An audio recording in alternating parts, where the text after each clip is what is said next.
Ang Ginoo manaa kaninyo. Mana usab kanimo. Pagbasa gikan sa Santos nga Ebanghelyo sumala ni Mateo. Himayaon ikaw, O Ginoo. Unya miadto si Jesus sa yuta sa mga taga Gadara didto sa tabok sa lanaw o gitagbo siyag duha ka tawo nga nanggula sa mga langob nga gihimong lubnganan. Giyawaan kining mga tawhana og pintas kaayo og kay gikahadlukan man sila walay nangahas sa pag-agi ni adtong dalana. Og misinggit sila, anak sa Dios, unsa may imong tuyo kanamo? Mianhi ka ba aron pagsakit kanamo bisag dili papanahon? Dili layo dito may usa ka panon sa mga baboy nga nanibsib. Mihangyo ang mga yawa kang Hesus, kun abogon mo kami, pasudla kami ni anang panon sa mga baboy. Hala, panulod kamo, miingon si Jesus, og nangadto sila og nanulod sa mga baboy. Unya ang tibuok panon mihaguros pagdulhog sa pangpang og nangambak sa lanaw og nangalumos. Ang mga nagatiman sa mga baboy nanagan ngadto sa lungsod aron pagsugilon sa nahitabo, ingon man sa gidangatan sa mga giyawaan. Tungod niini nanggula ang tanang tao ni adtong lungsura aron pagsugat kang Hesus og sa ilang pagkakita kaniya nangamoyo sila nga mobiya siya sa ilang kayutaan. Ang Ebanghelyo sa Ginoo. Daygod ikaw, O Kristo.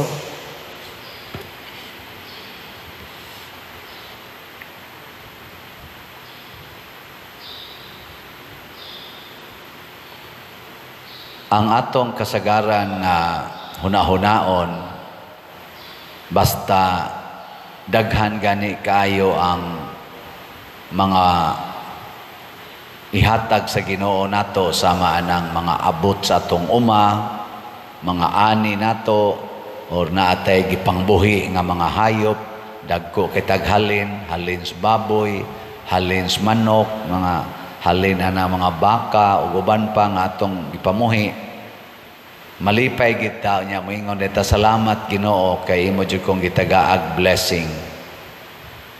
Pero naa gani tao nga moabot o niya tungod niya mawagtang ang atong mga gitawag in quotation o grasya, murabag nagdag di malas ba? Unsa may ato dayong hunahunaon? Maingon din ta papahawaan ning tawhana kay nagdag di malas sa atong kinabuhi. Muna sa unang pagbasa, mura maggidimalas si Sara tungod ni Agar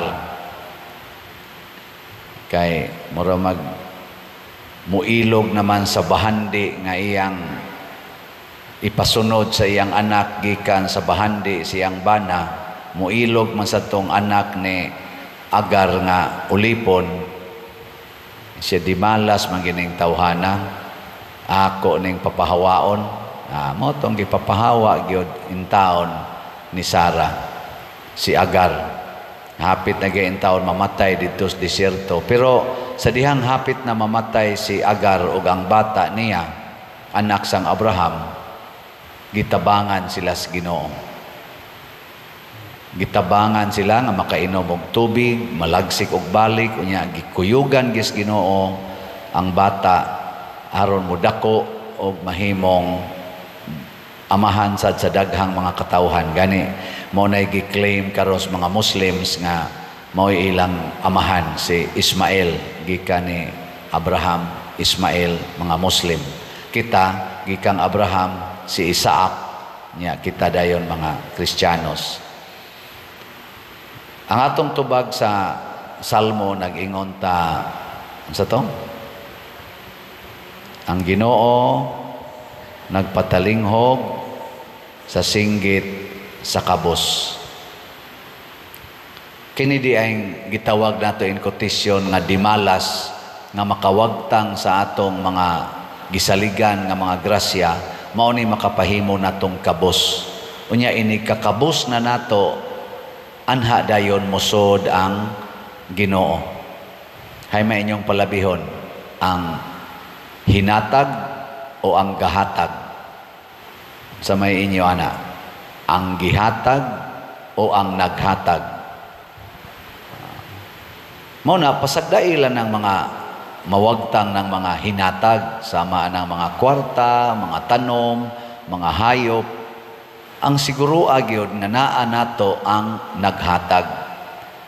Pero tungod lagi sa atong pagka-mubo kayong panabot o attach kay taaning mga butang sa kalibutan, nahitabo gyud diri sa atong ebanghelyo unsa may gibuhat sa mga tao sa dihang giluwas ni Hesus ang duha ka tawo nga giyawaan niya ang mga yawa nihangyo nga pasudlon sila sa mga baboy, mga 2,000 to kuno kabuk baboy.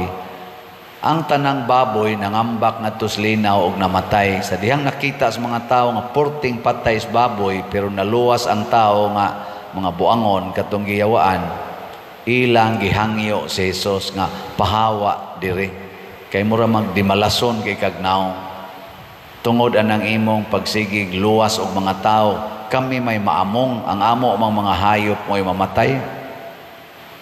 Nang litan ron na kay silingan nga tungod anang imong silingan mga matay ang inyong baboy, unsa man papahawaon o panggaon. Sige ra barong patay sa baboy kaning unsay tawag ana ASF. Oh. African swine kuan sana failure. Oy, makuan ta ato dayong hinginlan ang tao bisag asa pa. Mao na kay ang Ginoo nagpatalinghog man sa singgit sa kabos, kinahanglan mahimo gitang kabos. Niya kung daghan tag kwarta, daghan tag mga bahandi, ayaw gyud pag ukon-ukon sa pagpaambit ni ana aron mahimo kang kabos, aron padayon nga mobaha ang grasyas Ginoo padulong nimo. Muna iampo nato ato mga leaders sa simbahan man or sa gobyerno nga mahimo unta sila gyud nga kabos aron magsigig baha ang grasya nya, sige sad sila paambit nganhi sa katawhan nga nag-ilaid sa kalisod ang mga Filipinos karon. Kung magsige lang ning atong mga leaders, magsige ni sila paambit sa ilang mga grasyang nadawat gikan anang ilang gilingkuran gikas presidente hangtod nga ris barangay level, sigig paambit, ang Ginoo di sad mohonong sa pagsigig pabaha o grasya, mag-anam gyud kanindot atong nasod. Pero kani sila magsigig away, sig-away, sige anang mga kinihaay, ginautay, nyap tigom gyud tigom, mag-anam gini kaot-ot atong nasod. Muna ang pagkamanggihatago nato ngadto sa uban, makapahimo natong kabos apan himuon sa tang dato sa Ginoo aron padayon tang maghatag sa uban. Mga igsoon, mas dako ang kalipay kung kita manggihatagon kaysa daw ta. Mas dako ang kalipay kung ang naa sa atong kasing-kasing mao ang Ginoo kaysa mga hinatag lang sa Ginoo. Unang atong iampo nga kita unta maingon ani ngato sa mga igsoon nga manggihatagon kay nato dinhi to mga benefactors and donors, iampo nato sila nga daghan pang grasyang moabot nila aron daghan pasad ang mapaambit nila di lang dinhi sa ato ngadto sa uban. So salamat kay ninyong padayon nga namalit og mga slots dinhi sa atong parokya.